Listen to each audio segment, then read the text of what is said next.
வணக்கங்க. எல்லாருக்கும் வணக்கம். Welcome to Insta please company. So first of all எல்லாருக்குமே ஹாப்பி நியூ இயருங்க. ஸோ 2024 வந்துருச்சு. Past is past. எதை பற்றியுமே பழச எதை பற்றியுமே நினைக்காதீங்க. இப்போதான் புதிதாக பிறந்திருக்கிறோம்.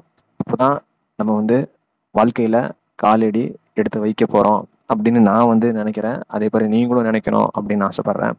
ஏன்னா பல விஷயங்கள் நம்ம பழைய விஷயங்கள்னு நினைக்கும் போது ஒரு சில விஷயங்கள் நமக்கு சந்தோஷமா இருக்கிற மாதிரி இருந்தாலும் ஒரு சில விஷயங்கள் நம்ம இப்படி செய்திருக்கலாமே அப்படி செய்திருக்கலாமே அப்படின்னு சொல்லி தாங்க இருக்குது. அதனால பழைய விஷயங்களை நம்ம மறந்துடலாம். இப்போதான் நம்ம ஒரு ஒரு நியூவா இப்போதான் ஒரு சைல்டு, ஓகேங்களா? இப்போதான் பிறந்திருக்கிறோம். இப்போ நம்ம அடுத்த நம்ம வாழ்க்கையில நம்ம என்ன செய்ய போறோம் அப்படிங்கிறத பத்தி மட்டும் நம்ம ஒரு ரெசல்யூஷனாகவும் ஒரு உறுதிமொழியாகவும் எடுத்துக்கலாம் அப்படின்னு நான் நினைக்கிறேன். சரிங்களா? ஸோ இது வரைக்கும் வாழ்க்கை எப்படியே போச்சு. ஒவ்வொருத்தரும் ஒன்று சொல்றாங்க, இப்படி பண்ணியிருந்திருக்கலாம் அப்படி பண்ணியிருந்திருக்கலாம், ஏன் நம்ம குரூப் 4 படிச்சிருந்திருக்கலாம், குரூப் 4 பாஸாக இருந்திருக்கலாம், குரூப் 2 படிச்சிருந்திருக்கலாம், குரூப் 2 பாஸாக இருந்திருக்கலாம், என்னோட நடந்திருக்கலாம் அப்படிங்கிற ஒன்று சொல்றாங்க. ஸோ அதெல்லாம் விட்டுட்டு இதுக்கப்புறம் நம்ம என்ன பண்ண போறோம்? ஸோ இந்த 2024 முடியும் போது நம்ம லைஃப்ல செட்டில் ஆயிருக்கணும். சரிங்களா? ஒன்று நம்ம கவர்மெண்ட் எக்ஸாமினேஷன் கிளியர் பண்ணுறது அடுத்த ப்ராசஸ் நடந்துடும். ஒன்று கவர்மெண்ட் எக்ஸாம் கிளியர் பண்ணி போகணும், இல்லை பிரைவேட் ஜாப், ஏதோ ஒன்று லைஃப்ல செட்டில் ஆயிருந்திருக்கணும். அடுத்த வருஷம், சரிங்களா, அடுத்த வருஷம் வரும்போது நம்ம ஒரு ஹாப்பியான ஒரு மூமெண்ட்டாக இருக்கணும். அதனால தான் நான் நிறைய கமெண்ட்ஸ் பிளாக் பண்ணிட்டேன். ஏன்னா நிறைய பேர் ஹாப்பி நியூ இயர் சொல்கிறாங்க.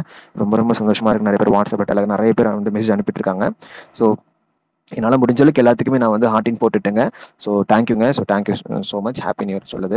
பட் என்னன்னு பார்த்தீங்க அப்படின்னா, எனக்கு என்னமோ இந்த ஹாப்பி நியூ இயர் அப்படின்னு சொல்றது அதாவது எப்பவுமே வருஷம் ஆரம்பிச்சா ஹாப்பி நியூ இயர் சொல்கிறோம். அப்புறம் திரும்பி அதே மாதிரியே ஒரு லைக் என்ன சொல்றது, அதுவே நமக்கு திரும்பி திரும்பி வந்துட்டு இருக்குது. ஸோ எந்த ஒரு சேஞ்சும் இல்லாத மாதிரி இருக்குன்னு எனக்கு தோணுச்சு. அதனால தான் ஹாப்பி நியூ இயர் அப்படிங்கிறது நீங்கள் எனக்கு அடுத்த வருஷம் சொல்லுங்க. நீங்கள் லைஃப்ல செட்டில் ஆன பிறகு எனக்கு சொல்லுங்க. அது ஒன்று தான் நான் எதிர்பார்க்கிறேன்.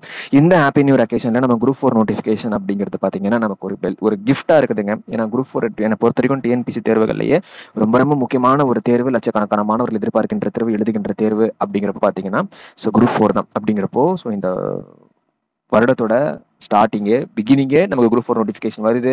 அதுவும் படிக்கிறதுக்கும் நிறைய நேரம் இருக்குங்க. அதுதான் மிகப்பெரிய விஷயமே. ஏன்னா ஒரு 90 days ஒரு 3 மாசம் கொடுத்துருந்தாங்கன்னா என்ன பண்றது, நானே சொல்லியிருப்பேன். சரி ஓகே, பிகினர்ஸ் அண்ட் ஃப்ரெஷர் மாணவர்களுக்கு ஓகேப்பா, உங்களோட பெஸ்ட் கொடுங்க, அது வந்தா வரட்டெல்லாம் பார்த்துக்கலாம் அப்படின்னு சொல்லியிருப்பேன். ஆனா இப்போ படிக்க நிறைய டைம் கொடுத்தனால அது குரூப் 4 நோட்டிஃபிகேஷன் எப்போ நம்ம ஜனவரின்னு சொல்லி குறிப்பிட்டிருக்காங்க. Tentative month of notification. ஜனவரி ஸ்டார்டிங் வருதா, மிட் வருதா, இறுதி வருதா, போக போக தான் நமக்கு அப்டேட்ஸ் கிடைக்கும். இறுதி வருதா இல்லை பிப்ரவரி வருதா அப்படிங்கிற நமக்கு தெரியல. அதே நமக்கு இருக்கிற டைம், நோட்டிஃபிகேஷன் வருவதற்கு முன்னாடி இருக்கிற டைம், நோட்டிஃபிகேஷன் வருவதற்கு முன்னாடியே உங்களை எவ்வளவு முடியுமோ அவ்வளவு விஷயங்கள் நீங்க கவர் பண்ணிக்கோங்க.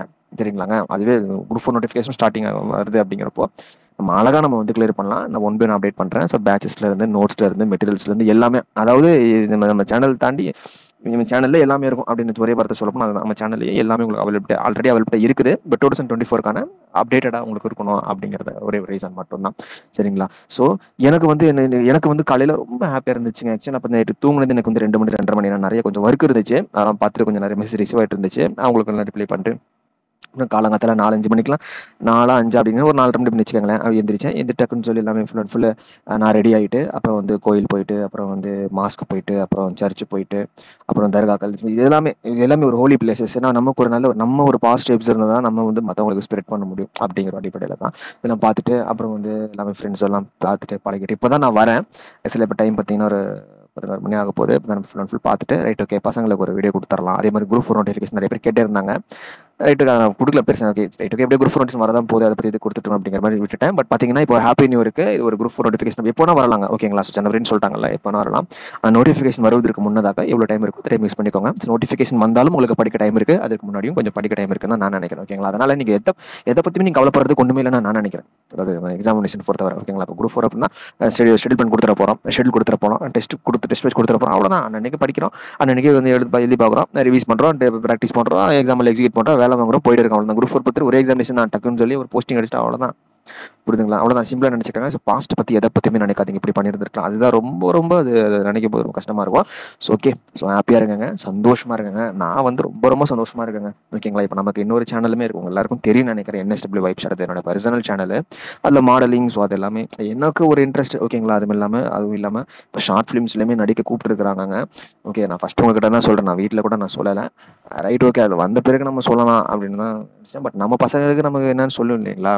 ஏன்னா உங்களால தான் நான் அப்படிங்கிறேன். ஏன்னா உங்களோட ஆதரவு இல்லைன்னா அந்த சேனல் வந்திருக்காது இந்த அளவுக்கு. இந்த சேனல் ஆகட்டும், அந்த சேனல் ஆகட்டும், கிட்டத்தட்ட 4-5 சேனல் இருக்குங்க. புரியுதுங்களா? ஸோ அதனால நமக்கு ஆதரவு கொடுத்தவங்களுக்கு நம்ம வந்து நியாயமா இருக்கணும், விசுவாசமா இருக்கணும் அப்படின்னு தான் நான் நினைக்கிறேன். அதனால தான் உங்ககிட்ட நான் சொன்னேன். ஓகேங்களா? ஸோ கூப்பிட்டுருக்காங்க ஷார்ட் ஃபிலிமுக்கு. பட் நம்ம சேலத்தில் இருக்காங்க நான். அவங்க வந்து பார்த்தீங்கன்னா சென்னை அந்த பக்கம் கூப்பிடுறாங்க. பட் நம்ம இங்கே ஒர்க்கு அது எப்படின்னு சொல்லி எனக்கு தெரியல. அதை பற்றி நான் யோசிச்சு நான் சொல்கிறேன். ஓகேங்களா? அதான் யோசிச்சு சொல்கிறேன் அப்படின்னு சொல்லியிருக்கிறேன். ஓகே, நம்மளை தேடி ஒரு வாய்ப்பு வருது அப்படிங்கிறதே நான் நிறைய வாய்ப்புக்காக நான் ஏங்கி தவிச்சிருக்கேன். நான் காலேஜ் டேஸ் எல்லாமே பார்த்தீங்கன்னா எங்கெங்கேயோ சென்னை போயிருக்கிறேன், நான் கோயம்புத்தூர் போயிருந்த வாய்ப்பு கொடுப்பாங்களா அப்படின்னு சொல்லி தேடி போயிருந்த நாட்களும் உண்டு என் நண்பர்களோட. ஆனால் இப்போ பார்த்தீங்கன்னா இப்போ அவர்களே நம்மளை தேடி வராங்க அப்படிங்கிறப்போ அது ஒரு மகிழ்ச்சியாக இருக்குது. என்னோட பெஸ்ட் நான் கொடுப்பேன். ஓகே, ஸோ ஓகே, நான் டாபிக் எங்கே போயிட்டு இருக்கேன். ஓகே, பாஸ்ட் அதுதான் நானும் இப்போ பழசு எல்லாத்தையும் மறந்துட்டேன். பழசெல்லாம் மறந்துட்டு ஒரு புதிதாக ஒரு குழந்தையாக நான் பிறந்திருக்கிறேன். அதே மாதிரி நீங்கள் இந்த வீடியோ பதிவுக்கு வந்து நீங்கள் வந்து thanks sir, happy new sir நான் சொல்லணும்னு எதிர்பார்க்கல. நீங்கள் சொல்லவும் வேண்டாம்.